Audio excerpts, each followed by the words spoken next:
So you've had the initiation. That was very special. I'm so happy to share it with you so you could experience it even though we didn't do it live or in person.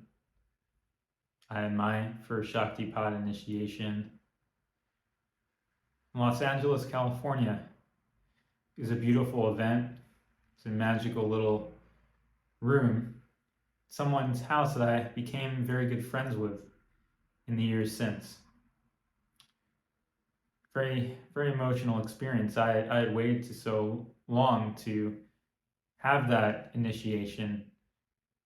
In my case, activate my Kundalini energies and get to a point on the path where I could make more rapid progress. And that's what we've been trying to do here, to have a little spark underneath the kindling, all that kind of stored old wood, and get to start burning. Sometimes you need just a little spark to keep it going, to catalyze things for you. So what now? It's very important to keep that relationship. So in our case, it's with Yona, my higher self.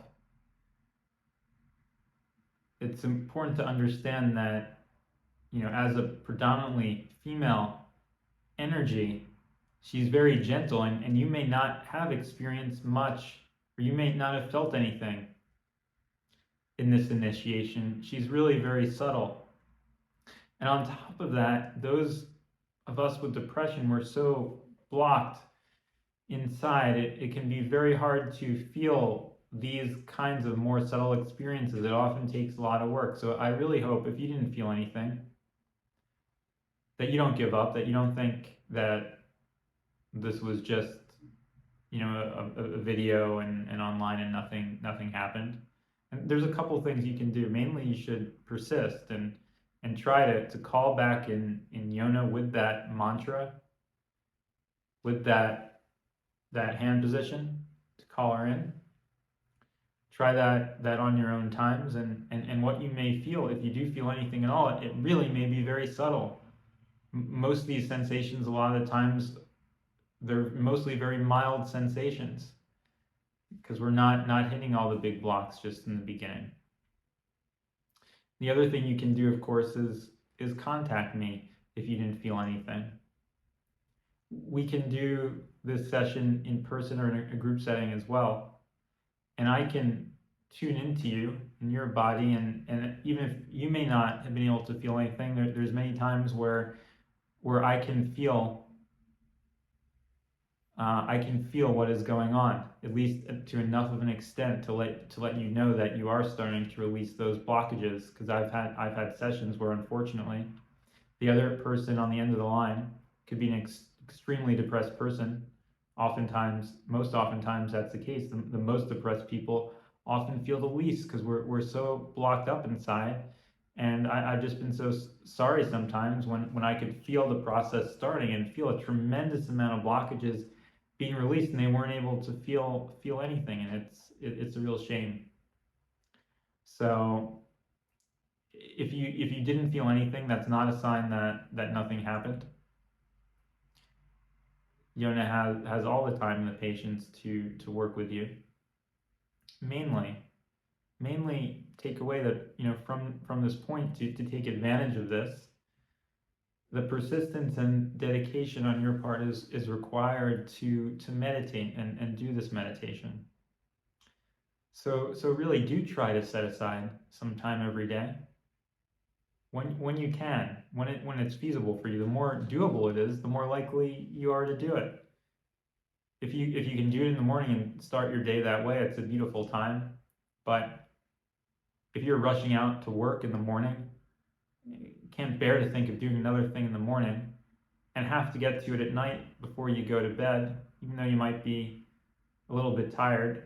If you are awake enough, because it's important to be awake enough and alert enough to feel the sensations, but if you are awake enough and alert enough later in the day, maybe it's before bed, maybe it's just after you get out of work and before you go home, and there's a little bit of window, you can be quiet at your desk or find a little corner to tuck away in.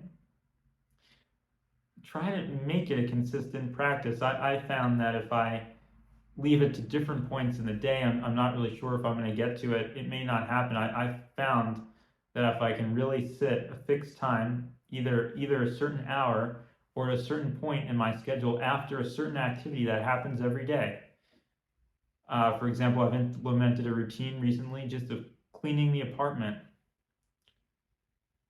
And I did that just after I finished another activity and before I went to sleep. And that's a pattern, a consistent other pattern that happens every day. So it doesn't happen exactly at the same minute. It could be 7, 7:15, 7:30, but I know somewhere around there, because I'm always doing it before I go to sleep, that it happens. So do try to make it a consistent effort. Do try to do it every day. Oftentimes, if we do things just once or twice a week, we forget about them. There's so many things going on. And particularly with depression, exacerbating our anxiety, there's so much weight on our shoulders and so many things we're concerned about that we just keep running after all those things, and we never take the time to look inside and heal the core problems and the core issues. So do make a habit out of it. Habits are really foundational. There was one book I can't recommend enough that was transformative in my life, and I read it in high school. It was the 7 Habits of Highly Effective People by Stephen Covey, and this is a book that everybody knows about. It's very popular. It's been around for such a long time. And the main point it makes is that we're a product of our habits. Habits make the man, habits make the woman, habits make the person. Because we all have ups and downs, and one day isn't quite like the next. And our mind may sometimes be in a good place, sometimes be in a bad place. Our mood may be going all over the place. But if we have a consistent habit over time, we're sampling from the product of our good mind, the bad mind. But particularly with this process, you can actually benefit sometimes even more from meditating if you're not in a good state of mind.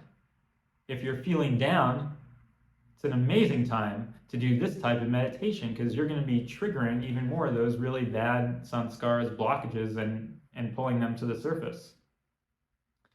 If you're tired, first, I didn't think it was a good time to meditate. I thought I couldn't pay enough attention, but sometimes if you're tired, you're actually practicing working through that fatigue. Now, there does come a point if you're really just falling asleep and drifting off all over the place, it's not productive anymore. So I do recommend you're a bit more awake, alert enough so you can stay with the process. But you do not have to be in the prime physical or mental condition to do this meditation. It's really quite the reverse. This is a meditation. It's designed for the worst of the times and the best of the times. And if you do it in the worst of times, when you're the most down, you're actually going to get the most, even more, out of this meditation. But consistency is the most important thing. And that's my wish for you, is that you find a way for you to remain consistent with the practice. And you may have to think about how you're going to do it. You might have to brainstorm with your spouse, when is a good time of day for us to do this? And the best thing would be, if you have a spouse, to make them a partner in this practice. They can both watch this initiation and do the exact same practice, and you guys can both benefit from it. It would be tremendously supportive and also very inclusive of the other person, which is extremely important. Even more important, to include your spouse, the people closest to you in this process. In fact, if you have children, also have them listen to the initiation, and you guys can all meditate at the same time. If people are disposed to that, have everybody meditate together, bring them together, and support each other in making this a daily habit. Because this is a method where results are achieved over time. And especially in the beginning, it's either in a very linear fashion, it is a linear fashion, but you feel it in a stepwise fashion.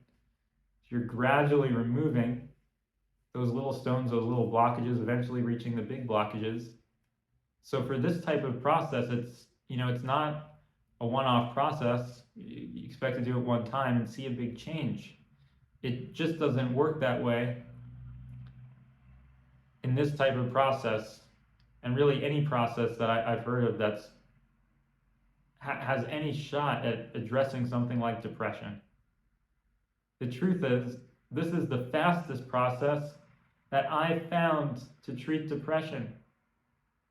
And the reason why is because you are actually getting rid of the blockages. You're not skimming over the surface. You're actually addressing the real problem. So be persistent. Give yourself that time. Don't hold yourself to see this result or that result in a certain time period. Do keep the practice going, and within 6 months, you should be able to see that work is being done for sure. You should be able to at least begin to feel work being done inside yourself, and know in your own experience that these blockages are being worked on. And I have to tell you that it becomes clearer and clearer over time the extent of the work that's being done. And in my case, it started really becoming clear that progress had been made in 4 years. And I need to be honest with you about that. For you, it may be sooner, and I hope it's sooner. But for me, it took 4 years to be at a point where I can look back and then was like, wow, significant progress has been made. And it took me 6 years to really look back and say, this has been transformative. And I'm not going back into depression at all the way that I used to. So give yourself some time. At the 6-month mark, I wasn't by any means at all out of depression. But I was definitely able to have the experience of removing blockages. But I hadn't removed any or many of my most core blockages. So in my day-to-day life, I wasn't experiencing so much of a huge change in this condition. But I had been more than sufficiently motivated at that point to continue because I could feel what was happening. So practice this, make it consistent, give yourself the time. You deserve it. You deserve to heal. And don't stop the practice because it's too long or it's too tedious. Just do what you can do and invest the time that you can, but just make it happen every day. And if you have a small amount of time, even a 5-10 minute break in your work, you can use that to do this process. And I found that it's even more effective that we are able to use it in smaller chunks of time, because that makes it more accessible. So you don't have to be waiting for when you could have a solid hour, and then that may never happen all day. You can squeeze this in a 1-minute slot, sitting on the train. And if it happens that you happen to have a little more time than you thought, maybe that 1 minute expands a little bit. And if it doesn't, you still made whatever progress was made in that 1 minute. And that's a real blessing. It's a gift of this technique, because there are other techniques I've done that are fixed routines. And if you don't have that 30-minute, 40-minute, hour-long, 3-hour-long chunk, then you can't even get started. But that's not the case here, because we're working on one thing at a time. And we're working in usually small, discrete chunks. Sometimes you hit a really big one and there's more of it there, and you may be crying for half hour, an hour, like I was earlier today. But most of these sanskars are smaller. And that's why this technique is amenable to using it even in smaller chunks of time. And the main thing is important to persist and keep going. And I bless you with all the strength and courage that I can inspire within you. It's really up to you to continue to persist and keep going. And I'm always here to give all the support and all the motivation that I can to encourage you to continue your practice on your own.